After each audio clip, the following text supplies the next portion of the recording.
نكسر كل كلمة مستحيل. احنا اللي قلنا بكرة قرب مش بعيد، واحنا اللي قلنا هنبتدي والنية خير. احنا الحياة، احنا الوجود.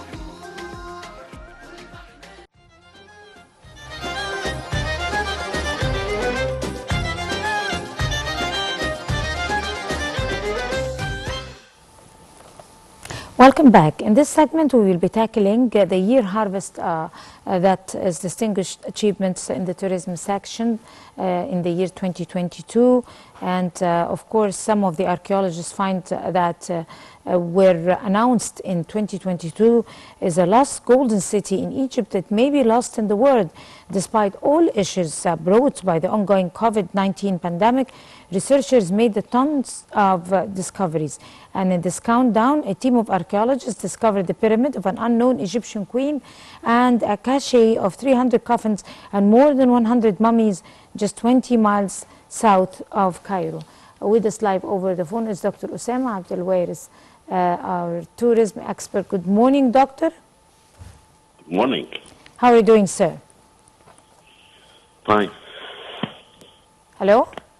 Hello? Yes, good morning, sir. How are you doing? Are you there? Yes. Now I hear you. Okay. Luxor celebrated the 100th anniversary of the discovery of King Tutankhamun's tomb. Can you tell us more about this event? Yes, there is many events celebrating this anniversary in universities, in museums, and in the area of the temple of Luxor. This was the official celebration of the event. But more event has been in many museums, universities, and research and seminars as well. Yes. This anniversary, 100 years of the discovery of Tutankhamun, remind us with the one of the biggest discovery in the centennial. So we use this celebration and anniversary to announce for Egypt as a land of pharaohs, Egypt's a land of tourism destination. Anyhow, this anniversary celebration was used carefully to add and increase the number of tourists in Egypt as well. What is the importance of this particular discovery and the tomb of Tutankhamun? Is it because of the king himself and the saga behind his history and his biography? What exactly is important about the tomb of Tutankhamun? The importance of Tutankhamun is not coming only from the treasure has been discovered in the tomb, but about the history of Egypt. It gives us an of ancient Egypt history. The discovery was one of the untouched tomb of Egypt, and the treasure were found there, but also with the king himself and his life, plus the history of the discovery, and what was behind the discovery, what was beyond the discovery as well, from the political issues, the new laws. A new law has been submitted for after the discovery of the tomb, and what role have the Egyptian authority played in this discovery, and how which Egypt was kept all the treasure, all the discoveries finds, and it's for the first time Egypt has been cancelled the sharing of the discovery. It was allowed by law at that time. And you see that also was a big in the parliament itself to submit some law in for the archaeological reserve. So the discovery itself has a lot of stories to tell about. Right. Tell us more about the King Tutankhamun. Yes, King Tutankhamun himself, he's in as an early adult. You know, his reign is not being more than 19. He was 19 years old, and he, as a child, he was in the throne in the age of 10. But he himself, he has no big in the Egyptian history. But the era of Tutankhamun, and before Tutankhamun, was one of the biggest era of a lot of discussion already needed also to see that the relationship between Tutankhamun and Akhenaten, and there is many about Tutankhamun, a royal son of Akhenaten himself, and how Tutankhamun was in the same ideological of Akhenaten. And Akhenaten has his own sacred beliefs in Aton, in against the priests and high priestess of Luxor at that time. The story of Tutankhamun is mainly made about his origin and his as a son of or son of Akhenaten, and how he changed his beliefs after he became on the throne from Aton to Tutankhamun as the request of the high priestess of Luxor. Right. Also, we have another important highlight in 2022, which is the inauguration of the Avenue of the Sphinx in Luxor, or known here in Egypt as the Kibash Road. So this is one of the most important projects that were renovated, one of the most archaeological sites, most important archaeological sites in Egypt and probably in the region.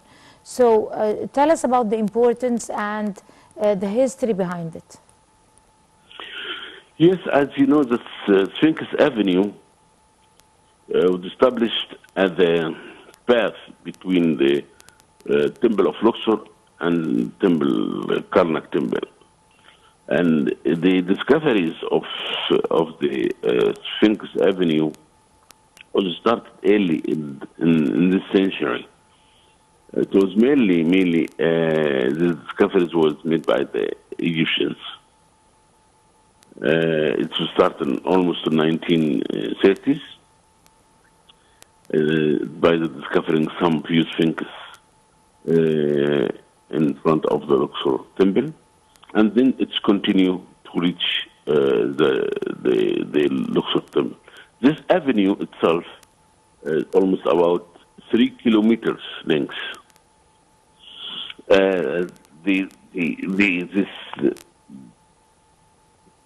The opening of the Sphinx Avenue in 2022 was a big event because it was one of the most Egyptian discoveries, and the Egyptian renovation of the site, and it added a new site management for the archaeological site. We reconnect again after Northern Fears both temples, Karnak and Luxor temples, by the Sphinx Avenue, was already made for the occasion of the sacred boat. The sacred boat should go through this avenue, in some occasions, the boats of the Egyptian deities. We have many inscriptions in the avenue for this celebration of the sacred boat. One of them already dedicated by Queen Hatshepsut. And we have other many items found in the avenue, like a beer factory, plus some ancient belonging to the Roman period. Also, we have some toilets, and many steles were found around the Sphinx Avenue and reestablished in the same place. Now the avenue has been abandoned now, open between Luxor Temple and Karnak Temple. Tell us about the dynasty in which this particular avenue was established. This avenue was early 18 dynasty by Amenophis II and Amenophis III, and is continued later on by the reign of the dynasty of 19th, Ramses II, Ramses III, and Ramses VI and IX. And also we have, in late period, we have many sphinxes has been made by the kings and queens of late dynasties, like Nakhtanib in the dynasty 30s, and we have also some found related and dated back to the Greco-Roman period as well. How have this renovation of that historical site added to the glamour and depth of tourism in 2022 in Egypt? Yes, this discoveries and the opening of the Sphinx Avenue added a new site management to the place. First of all, as you know, this site is a World Heritage Site, has been submitted for Egypt in 1979 as a UNESCO World Heritage Site. One of the main issues of the World Heritage Site to establish a site management and how to make archaeological site accessible for the tourist observer.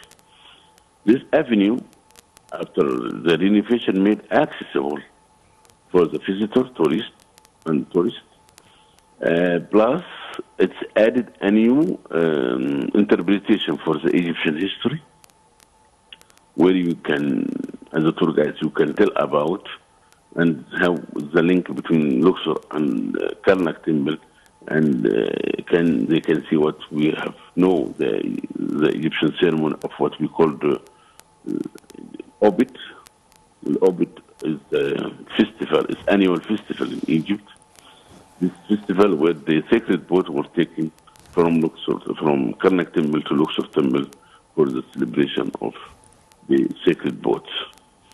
As an intangible heritage and the continuity of the Egyptian civilization, we can see such the same celebration has been now in the Abu al-Haggag Mosque and in Abu al-Haggag anniversary Mulid, and you can see the follower of Al-Haggag each year around the mosque. They carrying similar boat was carried by the ancient Egyptian and depicted on the walls around the Sphinx Avenue. Right. Also, the opening of the Sphinx International Airport for domestic flights. Of course, this is part of a pilot operation for the airport. How do you assess it, if you like to elaborate? Yes, there was many obstacles and faced this project to accomplish.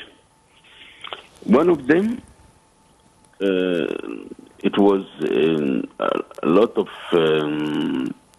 an organized building was built above the Sphinx Avenue.